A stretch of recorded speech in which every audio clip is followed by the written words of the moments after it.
আজ আমি নিয়ে চলে এসেছি কয়েকটি নতুন ধরনের কিচেন ট্রিক্স। আর এই ট্রিক্সগুলো দেখতে হলে অবশ্যই চ্যানেলটি সাবস্ক্রাইব করে পাশে থেকো। আর ভিডিওটি প্রথম থেকে শেষ পর্যন্ত দেখার অনুরোধ করছি। যদি ভালো লাগে একটা লাইক করে দিও। তো চলো কথা না বাড়িয়ে পিকে ম্যাজিক ফুড ফ্যাক্টরিতে তোমাদের সকলকে স্বাগত জানিয়ে শুরু করছি আজকের প্রথম ট্রিক্স। এই ধরনের চিপসের প্যাকেটগুলো বাচ্চারা খেয়ে থাকে। আর অনেক সময় কি হয় যে ছোট প্যাকেট থাকলে বাচ্চারা ভিতরের চিপসগুলো সম্পূর্ণ খেয়ে শেষ করে, কিন্তু প্যাকেটগুলো যদি বড় থাকে তাহলে চিপসগুলো একবারে খেয়ে শেষ করতে পারে না, আর মুখটা খোলা থেকে যায়। তার জন্য চিপসগুলোর অনেক সময় নরম হয়ে যায়, খেতেও ভালো লাগে না। আর আজকে আমি যে টিপসটা তোমাদের সঙ্গে শেয়ার করব সেটা যদি তোমরা ফলো করো তো কোনো সময় ভেতরের চিপসগুলো আর নরম হবে না। আমার হাতের দিকে একটু লক্ষ্য করো। প্রথমে আমি একটা ছোট অংশ কেটে কোনাকুনিভাবে ফেলে দিলাম, আর তারপরে আরও একটা অংশ আমি কেটে নিলাম। এই মধ্যের যে অংশটা এটাই আমার কাজে লাগবে, এটা আমি সরিয়ে রেখে দিলাম। এখন দেখো প্যাকেটের মুখটা কিন্তু ফাঁকা হয়ে গেছে, এখান থেকে বের করে খেতে পারবে। আর যখনই খাওয়া শেষ হয়ে যাবে প্যাকেটটা এইভাবে ভিতর থেকে বাতাস বার করে এইভাবে একটু কোনাকুনিভাবে মুড়িয়ে ভাঁজ করে নিতে হবে। আর অন্যদিকে প্যাকেটের যে মধ্যের অংশটা আমি সরিয়ে রেখেছিলাম সেটা এর মুখে আমি এভাবে পরিয়ে দেব। আর এটা পরিয়ে দিলে এটা অটোমেটিক লক হয়ে গেল, আর কোনোভাবে প্যাকেটটাও খুলবে না, আর ভেতরে কোনো বাতাসও ঢুকবে না। তাই ভিতরে যেসব চিপস রয়ে গেছে সেগুলো কিন্তু আর নরম হবে না। চলে আসছি পরবর্তী ট্রিকে। এখানে দেখতেই পাচ্ছ কয়েকটি কাঁঠালের কুয়া রয়েছে। আর এগুলো সাধারণত বাচ্চারা কি করে, তাড়াহুড়ো করে বীজটা ফেলে দিয়ে আর সম্পূর্ণ খেয়ে নেয়। আর এটা খেতে গিয়ে কিন্তু অনেক সময় পেটে ব্যথা করে। তো কিভাবে খেলে পেটে ব্যথা করবে না সেই ট্রিকটাই তোমাদের সঙ্গে আমি শেয়ার করছি। আমার হাতের দিকে লক্ষ্য করো, কাঁঠালের বীজটা এইভাবে ফেলতে হবে। কাঁঠালের যে কোয়া আছে সেটা হাত দিয়ে আমি অর্ধেক করে দিলাম।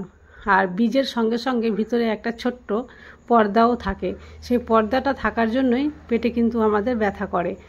আর এই বীজের সঙ্গে লেগে থাকা সেই পর্দাটা যদি এখান থেকে সরিয়ে ফেলে দিই তাহলে খুব তাড়াতাড়ি কিন্তু পেটের মধ্যে গিয়ে ডাইজেস্ট হয়ে যাবে। আর এই পর্দাটা কিন্তু সহজে ডাইজেস্ট হতে চায় না, তাই পেটে ব্যথা করে। ট্রিকটি যদি ভালো লাগে অবশ্যই অ্যাপ্লাই করিও। চলে আসছি পরবর্তী ট্রিকে। বাজার থেকে কিনে নিয়ে আসা কাঁঠাল যদি ছোট থাকে তাহলে তো সবাই খেয়ে শেষ করে দেয়, আর যদি বড় থাকে তাহলে খেয়ে শেষ করা যায় না। আর সেই কাঁঠালের কুয়াগুলো আমরা ফ্রিজে রেখে দিই। আর আমরা এটাই একটা ভুল করে বসি, এই যে পাত্রে আমরা কাঁঠাল রাখি তার উপর একটা কিছু ঢাকনা দিয়ে ফ্রিজে আমরা রেখে দিই। তখন কি হয়, ফ্রিজে যতগুলো জিনিস থাকে সবগুলো কিন্তু কাঁঠালের মতো গন্ধ করে। তো আজকের যে ট্রিকটা আমি তোমাদের দেখাচ্ছি, এইভাবে যদি কাঁঠালের কুয়াগুলো ফ্রিজে রাখো তাহলে কিন্তু কাঁঠালের গন্ধ আর ফ্রিজে অন্য কোনো খাবারে যাবে না। ভালোভাবে পলিব্যাগ দিয়ে এইভাবে বেঁধে রেখে দিতে হবে যাতে কোনোভাবেই কাঁঠালের গন্ধ বের হতে না পারে। এই ট্রিকটা যদি তোমরা ফলো করো তাহলে কাঁঠালের গন্ধ আর অন্য কোনো খাবারে গিয়ে লাগবে না। আশা করছি এই ট্রিকটিও তোমাদের খুব উপকারে লাগবে। চলে আসছি পরবর্তী ট্রিকে। আমরা সাধারণত কাঁঠাল ভাঙার সময় হাতে সরষের তেল লাগিয়ে কাঁঠাল ভাঙি, কিন্তু তবুও হাতে কিন্তু একটু আঠার চিটচিটে ভাব থেকেই যায়। সাবান দিয়েও সেটা যেতে চায় না। আজকের ট্রিকটা যদি ফলো করো তাহলে এই অসুবিধে আর হবে না। হাতে একটু বরফের টুকরো নিয়ে ভালোভাবে ঘষে নিতে হবে, তাহলেই যে চিটচিটে ভাব থাকে আঠার সেটা আর থাকবে না। আশা করছি এই ট্রিকটিও তোমাদের খুব উপকারে লাগবে। যদি ভালো লাগে অবশ্যই অ্যাপ্লাই করো। চলে আসছি পরবর্তী ট্রিকে। বেসিনের নলে জলের ছিটা লেগে নলগুলো একেবারে নোংরা হয়ে যায়। সেটা থালা বাসন মাজার বেসিনও হতে পারে, মুখ ধোয়ার বেসিনও হতে পারে। দেখতেই পাচ্ছ নলটা কতটা নোংরা হয়ে গেছে। তো আজকে আমি ডিটারজেন্ট বা ডিশওয়াশ ছাড়াই শুধুমাত্র টমেটো সস দিয়েই আমি পরিষ্কার করে দেখাবো। আর কত সহজে এর মধ্যে পুরনো গ্লেজ ফিরে আসবে তোমরা স্বচক্ষে দেখে নাও। আমি এখানে টমেটো সস এর উপরে দিয়ে দিলাম আর ভালোভাবে হাত দিয়ে উপরে মাখিয়ে দেব। পিকে ম্যাজিক ফুড ফ্যাক্টরিকে তোমরা যদি ইনস্টাগ্রামে ফলো করতে চাও তাহলে ডেসক্রিপশানে লিঙ্ক দেওয়া রয়েছে, সেখানে গিয়ে অবশ্যই ফলো করতে পারো। তোমাদের সঙ্গে কথা বলতে বলতে এইদিকে টমেটো সস পুরোটা লাগানো হয়ে গেছে। আর এইভাবে আমি প্রায় 10 মিনিট রেখে দেব। 10 মিনিট পরে ফিরে এসে তোমাদের দেখাচ্ছি।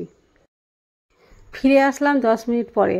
আমি এবার একটা টিস্যু পেপার নিয়ে নিয়েছি আর এই নলটার উপরে টিস্যু দিয়ে ভালোভাবে পরিষ্কার করে নিচ্ছি। কোনো রকম জল ছাড়াই শুধুমাত্র টিস্যু দিয়ে এইভাবে মুছে নিলেই নলটা কতটা চকচকে হয়েছে তোমরা দেখেই বুঝতে পারছো। টিস্যু দিয়ে এইভাবে পরিষ্কার করে নেওয়ার পর নর্মাল জল দিয়ে ধুয়ে নিলেই নলটি পরিষ্কার এবং চকচকে হয়ে যাবে। সপ্তাহে একবার যদি এইভাবে করে নাও তাহলে নলটা আর কোনোভাবেই নোংরা হবে না। ট্রিকটি যদি ভালো লাগে অবশ্যই অ্যাপ্লাই করো। আজকের ট্রিক্সগুলো যদি ভালো লেগে থাকে তাহলে বেশি বেশি করে বন্ধু বান্ধবদের মাঝে শেয়ার করিও। আর কোন ট্রিকটি ভালো লেগেছে অবশ্যই কমেন্টে এসে জানিয়ে দিও। আজ তাহলে এই পর্যন্ত। কাল আবার দেখা হবে অন্য কোনো নতুন ভিডিওতে। ততক্ষণ পর্যন্ত তোমরা সবাই সুস্থ থাকো, ভালো থাকো।